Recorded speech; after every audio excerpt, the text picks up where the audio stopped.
Assalamualaikum warahmatullahi wabarakatuh. Nama saya Muhammad Alistar Kananta Nursafa dari kelas 10A. Kali ini saya ingin menjelaskan ekonomi bab 3 tentang cara mengatasi masalah ekonomi. A. Menentukan pilihan yang tepat. Untuk mengatasi kelangkaan, setiap orang harus menentukan pilihan yang tepat dan paling menguntungkan. B. Memanfaatkan biaya peluang. Biaya peluang adalah segala sesuatu yang dikorbankan untuk mendapatkan sesuatu. C. Skala prioritas dan pengelolaan keuangan. 1. Skala prioritas. Kebutuhan yang lebih penting harus didahulukan pemenuhannya daripada kebutuhan lainnya. Contohnya, prioritas 1 kebutuhan primer dan kebutuhan sekarang. Prioritas kedua, kebutuhan sekunder, kebutuhan masa depan. Prioritas ketiga, kebutuhan tersier. 2. Pengelolaan keuangan. Dapat dilakukan dengan 1. Membuat pembubukan keuangan. 2. Memonitor dan mengevaluasi secara berkala. 3. Membiasakan diri menabung. D. Mengatasi masalah ekonomi mikro. Pertama, menentukan pilihan yang tepat untuk mengatasi masalah kelangkaan. Contohnya memilih faktor produksi tenaga kerja.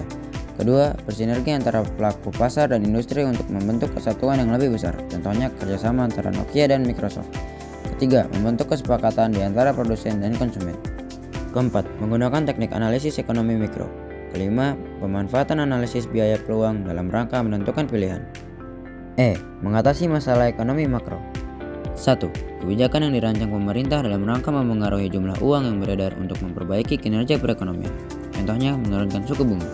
Kedua, kebijakan fiskal kebijakan yang bertujuan memengaruhi jumlah pengeluaran dan penerimaan. Contohnya, sektor perpajakan.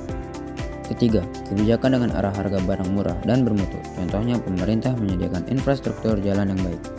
F. Sistem ekonomi sebagai solusi masalah ekonomi. 1. Sistem ekonomi tradisional. Sistem ekonomi yang diterapkan oleh masyarakat tradisional. Ciri-cirinya modal sedikit, terikat tradisi, dan belum mengenal pembagian kerja. Kedua, sistem ekonomi komando. Peran pemerintah sangat dominan, sedangkan peran masyarakat atau pihak swasta sangat kecil.